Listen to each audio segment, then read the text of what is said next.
What the hell is hepatitis C? That was the thought that was going through my mind in April of 2001 when I was diagnosed with it. Good evening, ladies and gentlemen. My name is Dan Phillips, and it's a pleasure to be here tonight in Vancouver at the Canadian Hepatitis C. In my life, I had excellent health. I was never ill. I never even had childhood diseases. I enjoyed coaching hockey for 27 years. I coached baseball and football in between. I'm married. I've got 4 boys. Life was great. I got to thinking that maybe perhaps I was bulletproof. And it was a big letdown when I found out. I found out I had a real bad cough and I couldn't figure out where the weight was coming from. And my wife, of course, was encouraging me all the time, to go see the doctor. And I went to see a local doctor, and I said, look, I said, just give me some cough mixture, I'll be out of your hair, and there'll be nothing more said about it. And he took a look at me and he said, Dan, he says, I think there's something wrong here. High doses of diuretics to relieve the fluid. My feet would swell up so I couldn't get my socks on, I couldn't get my shoes on, I was having trouble getting my pants on. Here, you can see where the jaundice had set in. Because I'm completely yellow as opposed to the baby. Your liver's in a cirrhosis state. And he said, I'm afraid that it might last a year. Well, my wife was there, and I looked at him, and I said, well, I says, I'm not afraid to die. I said, that's not even an issue. I says, everybody's going to die. I said, but what it does, it wrecks my plans. I said, I promised my wife that my 4 boys would get post-secondary education. And I said, I promised my wife that we'd have a good retirement. So I said, what we need to do is find some solutions. And that's when the adventure began.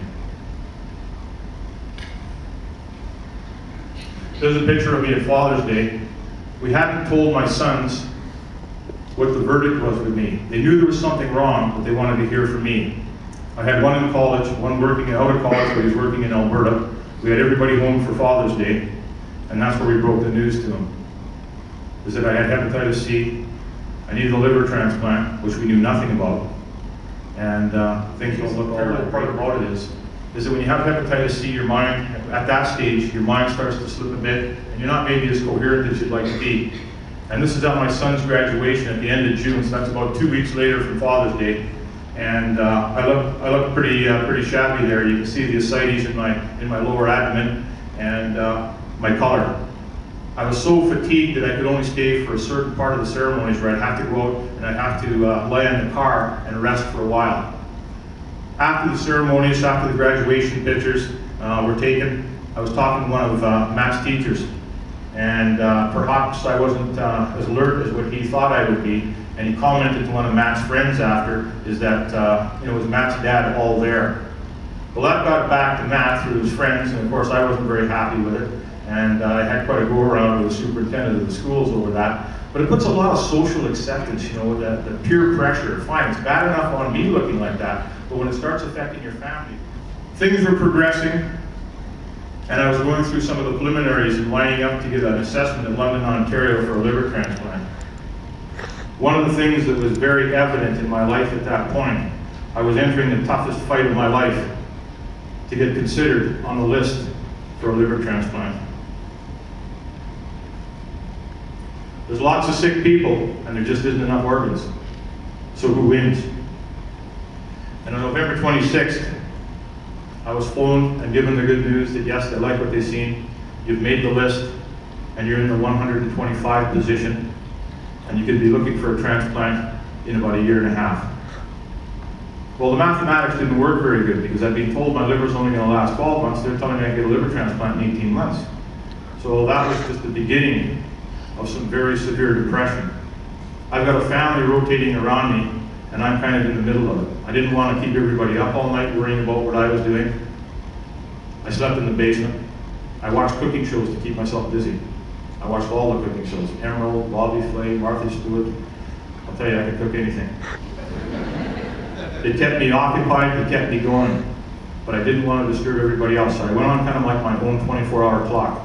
I took control of my own diet. I watched exactly what I ate. We made homemade soup. My wife was running all over town looking for soup bones and any kind of spices because my taste buds were going.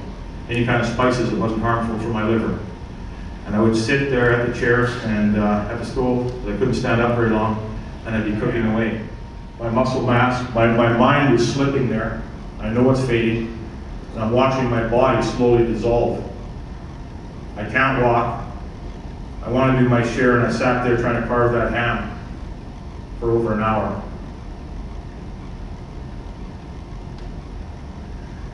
I went into the hospital on January 22nd, and we called London. I wasn't feeling very well and wanted to see if I'd be moved up on the list at all. And there was some good news. I moved up and I was now 123, so I moved up 2. So things didn't look that good. But then all of a sudden there was an amazing miracle that happened. On January 25th, just a few days later, London called me. They said, "You're number 1." On January 26th, late at night, my wife was up seeing me. She stayed till 10 after 12, which put us into January 27th. As she was walking out of the hospital after visiting me, one of the nurses called her and asked her, she says, "Where are you? Where are you going?" She says, "I'm going home." He says, "No, you're not. Dad's going to London right now. And he's going to be having a liver transplant."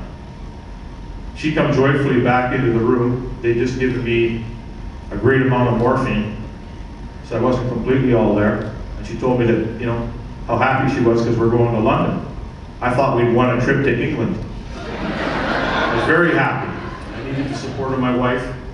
I needed it now more than ever, and she never let me down. It's amazing that she's lived with me that long, but to go through the last 4 years is really incredible. Now, a person once said, "Behind every great man, there's a great woman." Well, behind this great woman is a very fortunate man. I started lifting in the hospital 1-pound weights. I was then at that time lifting 100 pounds, and I could bench press it 150 times. A little cool to jog in Winnipeg. It's minus 43 there, minus 43. But I had myself built up to where I could run 4 kilometers every second day. So I was in good shape, ready to start the Pegatron treatment. This day I'll never forget. May 2nd, 2003, my first injection. They said, "Well, you could experience some chills." At about 5 hours after, 7 hours after, I thought, "No, if this is all there is to it, no problem." At 8 hours after, I was in convulsions. I thought I was going to freeze to death. I was using an electric blanket and 2 blankets over me, and my wife was wondering whether we were going to call 911. I was in such rough shape. I believe that when God created me, I was fortunate enough to get 3 scoops. I got a hearty scoop of desire, a desire to live life to its fullest. A big scoop of attitude, the attitude to get it done no matter what it takes. And a healthy scoop of faith. Faith to believe that everything and anything is possible, and the power of prayer to make it so. Before I close tonight, I'd like to thank the organizing committee for inviting me here to beautiful British Columbia and this great city of Vancouver to share my story with you folks tonight. I'd also like to thank the team that helped me out, from the people who clean the hospital rooms, to the ones who work in the kitchen, the porters, the blood technicians, the nurses, doctors, specialists, and surgeons. I thank them from the bottom of my heart for the tremendous job that they've done. Thank you for listening to my story tonight. Please enjoy the rest of the evening, the next few days at the conference.